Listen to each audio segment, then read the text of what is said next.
Ivania Montero y hoy vengo a comentarles sobre lo que vimos en la teleclase del módulo 3. En nuestra teleclase comenzamos comentando lo que son los sentimientos. Los sentimientos son expresiones de nuestras emociones. Estas emociones pueden haber sido generadas por algo muy bueno que nos pasó o pueden haber sido generadas por algo que no nos gustó en lo absoluto. Estas emociones, estos sentimientos tienen una larga duración y también hay sentimientos y emociones de corto plazo o corta duración. Un ejemplo de un sentimiento de corta duración puede ser, por ejemplo, el enojo. Una circunstancia donde, por ejemplo, se enojan dos personas y estas dos personas se enojan por una razón muy tonta o sencilla, sin ninguna importancia. Usualmente ese enojo va a durar algunos minutos o inclusive puede ser hasta un día. Pero ese sentimiento de enojo se va a disipar y va a desaparecer prontamente, teniendo una duración de un corto plazo. También existen los sentimientos de larga duración o de largo plazo. Los sentimientos van a variar dependiendo de las personas. Lo que para mí puede ser algo que me generó mucho enojo, para otra persona puede ser algo que simplemente no le generó nada o le generó otro tipo de sentimiento y no enojo. Entonces debemos ser muy cuidadosos con lo que sentimos y cómo lo expresamos, ya que algunas personas, como también los sentimientos son diferentes, pueden ser más susceptibles, pueden sentirse peor, pueden enojarse más, dependiendo de lo que nosotros digamos. Entonces, yo debo ser cuidadoso cuando yo siento algo y decido expresarlo. Debo buscar la manera correcta, el momento correcto y las palabras correctas para expresar lo que yo siento. Así, intentaré no lastimar a las otras personas con las que yo me estoy comunicando. Sin embargo, sí hay momentos, por ejemplo, en los que uno se comunica, expresa sus sentimientos, estando bajo el efecto del enojo, lo más probable va a ser que terminemos hiriendo a las demás personas. Debemos tratar de comunicar nuestros sentimientos de manera asertiva o de una buena manera. ¿Por qué? Porque debemos comunicar nuestros sentimientos a la persona involucrada, directamente a esa persona. No queremos comunicar, por ejemplo, algo que estoy sintiendo a la mamá de esa persona o a un amigo de esa persona, porque al final la comunicación no se va a dar, no va a ser asertiva. Entonces, ¿a qué me refiero? A que entonces debemos buscar comunicar lo que sentimos directamente con la persona involucrada. Si yo tuve un problema con mi hermana, yo no quiero llegar a hablar sobre lo que pasó y decirle cómo me siento a otras personas. Debo hacerlo directamente con ella. ¿Para qué? Para que la comunicación sea asertiva, sea fluida y llegue a la persona que es la persona involucrada y la persona que necesita recibir esa información y saber cómo me siento yo. Las reacciones ante nuestras emociones se dan de tres maneras.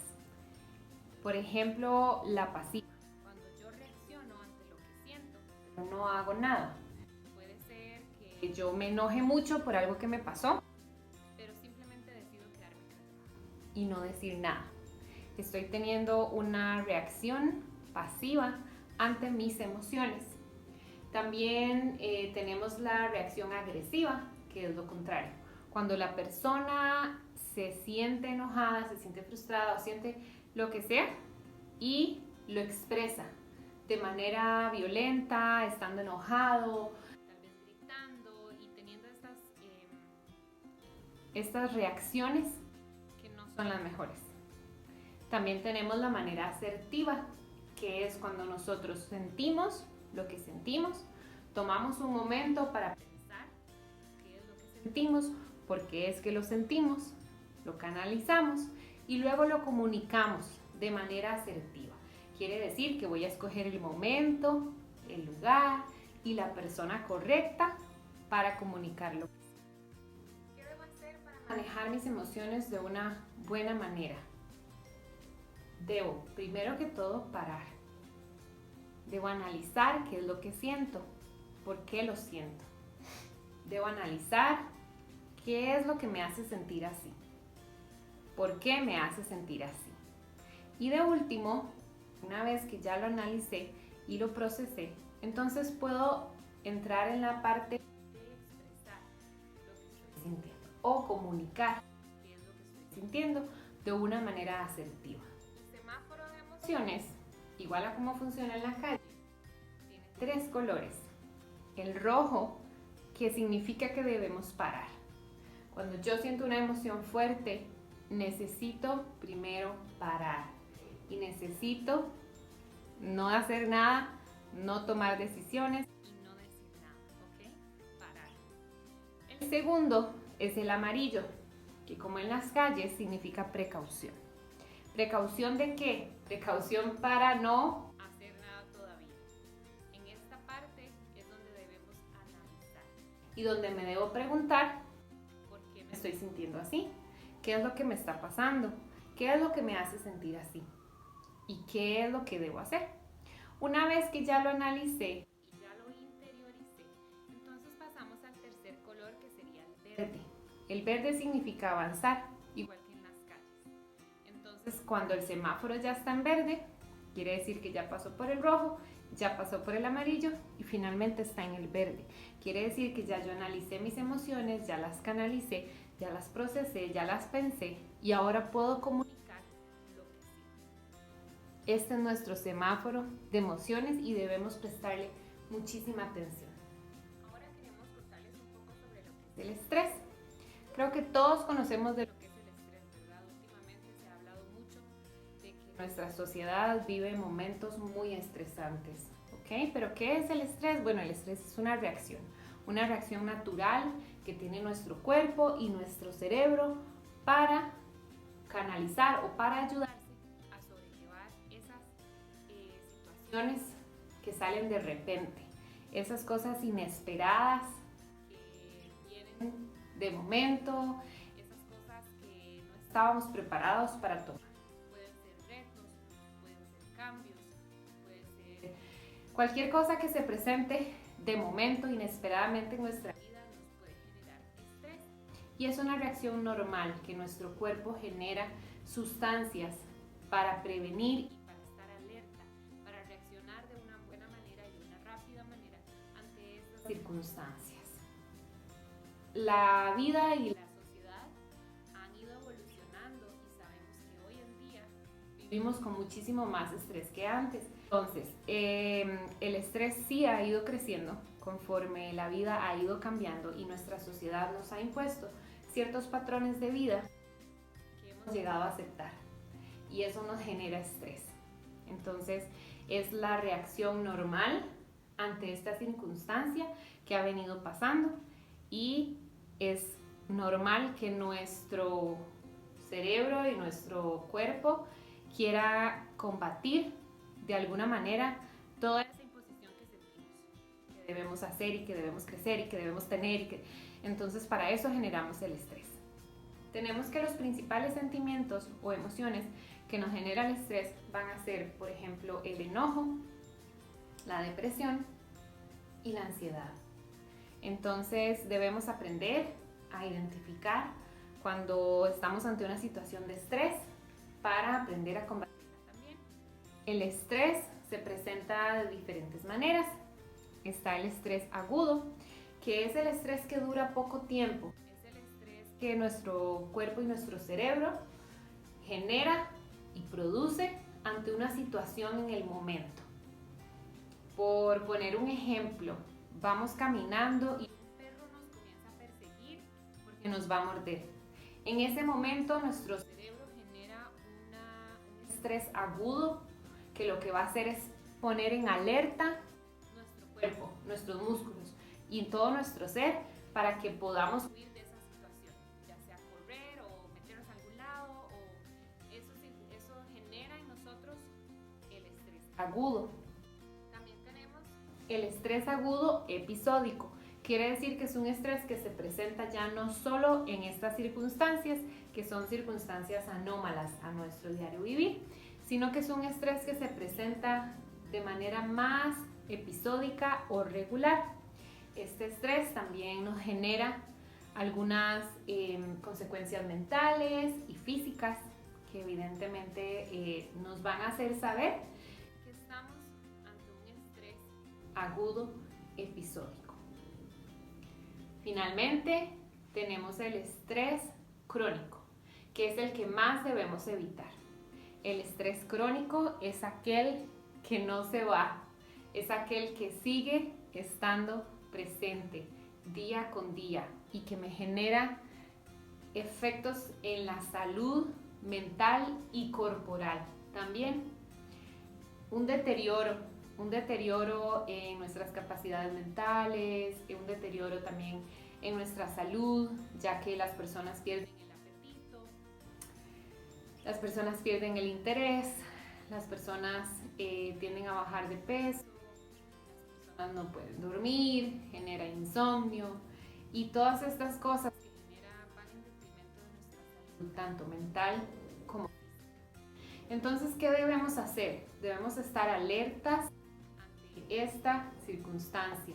Cuando vemos estos sentimientos o estos síntomas del estrés en nuestra vida, necesitamos parar y pensar cómo combatir este estrés. ¿Cómo podemos combatirlo? Bueno, pues necesitamos tener momentos de relajación, momentos de ejercicio, momentos de literal desestresarnos, como le llamamos en Costa Rica. Eso quiere decir que yo necesito encontrar algo que saque mi mente de las preocupaciones que estoy teniendo y que me lleve a un estado mental de relajación. Como por ejemplo nadar, andar en bicicleta, correr, tal vez simplemente salir a caminar en la naturaleza, hacer actividades al aire libre, con la familia, encontrar momentos de descanso, encontrar cosas que nos generen esa paz y esa relajación que necesitamos. Pero esto no puede ser una vez, no puede ser una vez perdida. Esto debe ser algo diario, algo semanal, algo ya incluido dentro de nuestra rutina para ayudar a bajar los niveles de estrés y que nuestro cuerpo logre regularse a sí mismo mediante todas estas técnicas, ¿verdad?, de relajación y de evitar o bajar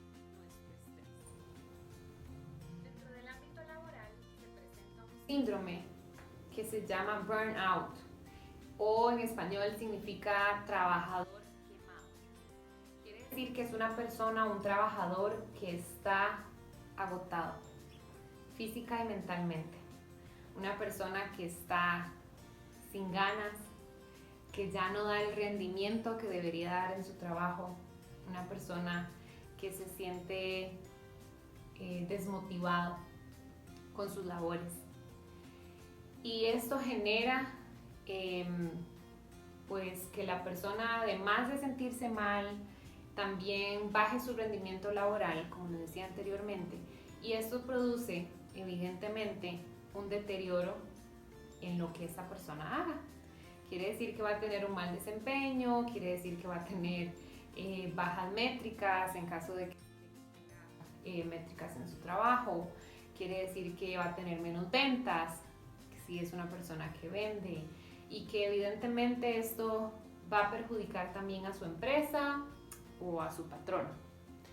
Entonces, ¿cómo identificamos a este trabajador que está quemado? Como les decía, es una persona que va a empezar a mostrar señales de cansancio, que va a empezar a bajar su rendimiento, una persona que no va a estar motivada, una persona que se va a sentir triste o deprimida, una persona que se va a sentir cansada y agotada mental y físicamente, y que quieres simplemente dormir.